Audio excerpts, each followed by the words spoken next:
Donc on se retrouve, donc on est toujours sur, sur l'indice CAC 40. Voilà, et on va continuer progressivement à vous expliquer ce qu'est le trading. Donc je vous ai fait voir dans la vidéo juste avant, qui sert d'introduction. Voilà, autant passer directement à vous expliquer sur un graphique plutôt que de faire du blabla inutile. Donc voilà, je vous ai expliqué comment le principe, c'est-à-dire de passer des ordres d'achat ou de vente à découvert, c'est-à-dire qu'on spécule à la hausse ou spécule à la baisse. Progressivement, je vais vous faire voir comment on analyse ça, c'est-à-dire qu'on ne fait pas n'importe quoi, on n'est pas des devins. Moi je suis incapable de dire comme ça, la courbe si elle va monter, elle va descendre. Donc déjà, comme je vous l'ai dit par avant, on ne va pas utiliser une courbe comme ça, on va utiliser une courbe en chandelier japonais. Voilà, donc je vous montrerai, là je vais l'afficher, je vous montrerai bien sûr quand on fera la configuration de la plateforme et de l'ouverture d'un compte démo chez IG Market.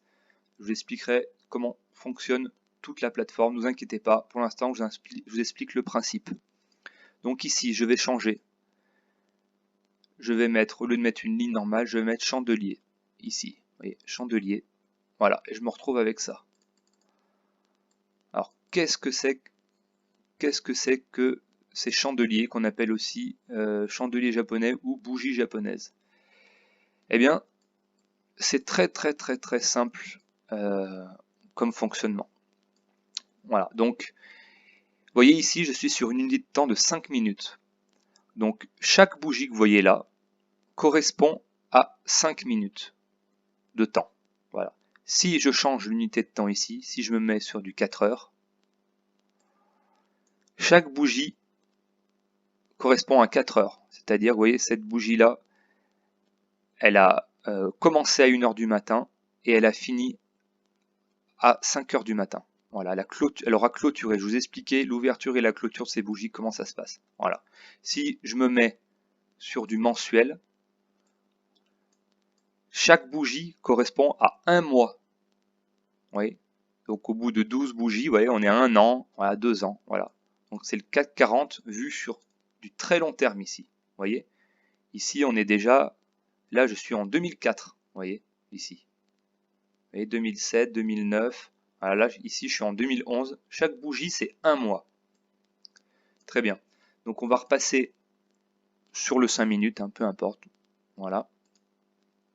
Donc comme je vous l'ai dit ici, chaque bougie correspond à 5 minutes. Donc quelle est la différence? On voit qu'il y a des bougies rouges et des bougies vertes. Donc il faut bien comprendre que dans le monde de la bourse, c'est une confrontation entre des acheteurs et des vendeurs. Donc on a des gens à un moment précis, à un moment X qui achètent, d'autres qui vendent. Et ces bougies sont le reflet de cette bataille entre acheteurs et vendeurs. Donc qu'est-ce qui se passe? Ici, vous voyez, quand c'est une bougie verte, ça veut dire que ici, je vais zoomer pour que vous compreniez bien. Voilà. Je vais prendre un petit élément pour vous faire voir, une ellipse. La bougie, voilà, ici, à 13h45, vous voyez, elle ouvre ici, tout en bas. Donc là, quand une bougie est comme ceci, c'est qu'au bout de 5 minutes, ce sont les acheteurs qui ont réussi, qui ont été plus forts que les vendeurs. C'est-à-dire qu'ici, les prix, vous voyez, sont montés. L'indice CAC 40 a pris des points. Il est passé de 4392 sur ces 5 minutes à 4402. Donc au fur et à mesure, la bougie monte.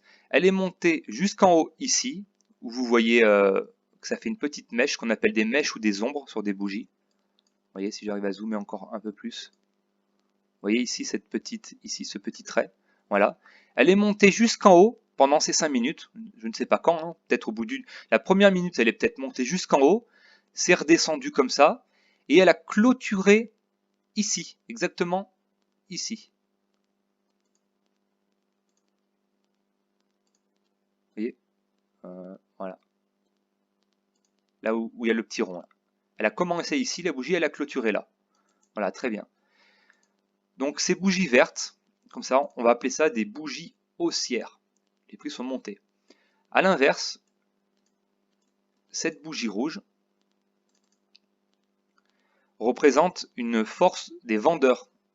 C'est-à-dire qu'ici, la bougie a commencé à 11h25, elle a terminé à 11h30. Ici, je ne sais plus ce que je vous ai dit un quart d'heure, je me suis trompé. Hein. C'est des bougies 5 minutes, hein. Donc c'est au bout de 5 minutes. Voilà. Elle a commencé à 11h25, elle a terminé à 11h30. Et ce qui s'est passé, c'est que là, à l'inverse, pourquoi elle est rouge? Ben, c'est que vous voyez, la bougie a ouvert à ce niveau-là de prix. Les prix au début sont peut-être montés un tout petit peu, parce que vous voyez, on a une petite mèche là. Voilà. Sont descendus, ou alors ils sont descendus tout de suite, puis ils ont remonté à ce niveau-là, jusqu'on voit cette mèche, et ils ont clôturé ici. Donc ici, c'est les vendeurs qui ont gagné par rapport aux acheteurs. Vous voyez? Donc la bougie a clôturé ici. Et donc, ces chandeliers japonais, voilà, nous montrent des bougies, et ce qu'on appelle ici une bougie baissière. Donc ils nous montrent la différence entre la force des vendeurs et des acheteurs. Voyez, et quand il y a des et il laisse les mèches, c'est-à-dire que les prix, vous voyez ici la bougie a attaqué ici. C'est vraiment très simple, c'est peut-être des fois un peu plus dur à expliquer, mais voilà, vous comprendrez très vite.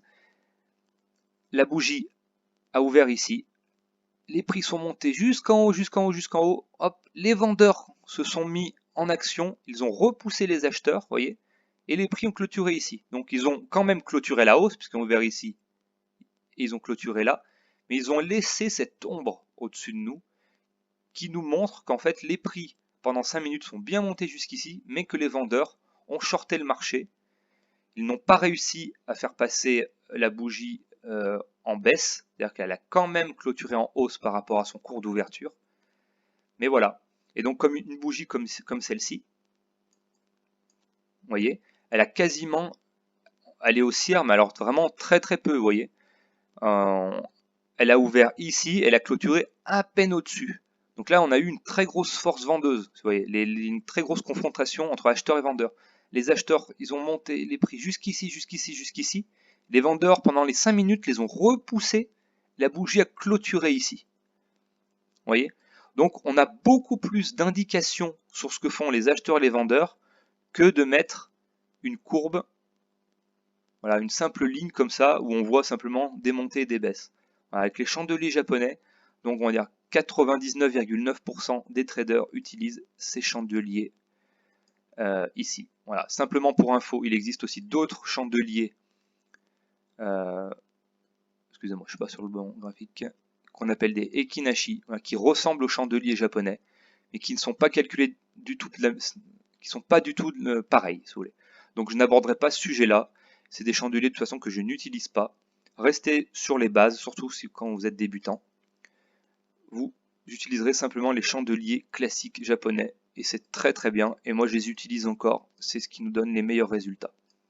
Donc, mais bien sûr, ça ne suffit pas pour savoir quand ouvrir et fermer des positions, mais ça nous donne beaucoup d'indications supplémentaires par rapport à une ligne normale. Voilà. Et donc vous entendrez sûrement voilà, les gens parler de figures en chandelier. C'est-à-dire quand ils voient par exemple une figure comme ça, avec une grosse bougie vitière, ils vont appeler ça sur un support résistance. On verra ce que c'est un support résistance par la suite. Que c'est une étoile du soir ou une étoile du matin. Voilà. Bon, moi je n'utilise pas ce genre de choses. Je vous expliquerai par la suite pourquoi. J'essaye pas de retenir, si vous voulez, le nom des figures de chandelier pour trouver une figure qui m'indiquerait ceci ou cela. Je préfère raisonner en termes d'acheteurs et de vendeurs. C'est-à-dire, pensez à une bataille sur ces 5 minutes ou sur, voilà, hein, si on prend sur 1 heure, chaque bougie sera 1 heure. Voilà, à une bataille qui se déroule sur 1 heure où on voit le cours d'ouverture. Et voilà, et regardez, toi, il est pendant ce chandelier. Pour l'instant, il est en train de monter. Peut-être qu'il va monter jusqu'ici, il va redescendre. S'il redescend, il va laisser toute son ombre à la fin, à sa clôture au bout d'1 heure. Voyez. Donc c'est une bataille entre acheteurs et vendeurs.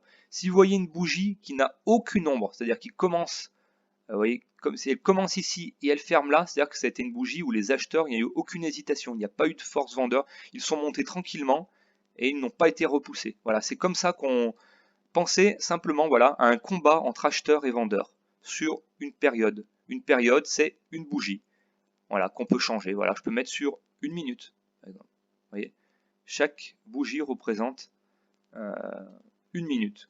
Vous voyez, Ici, regardez, vous voyez les prix, on voit en direct, les prix montés, ils montent, ils montent, ils montent. Regardez, une grosse montée là, on voit en direct. On peut laisser un petit peu. Voilà, regardez, les vendeurs reprennent un petit peu le dessus, la bougie rebaisse, regardez les vendeurs, voilà. Les acheteurs reprennent, c'est une bataille entre acheteurs et vendeurs, tout simplement.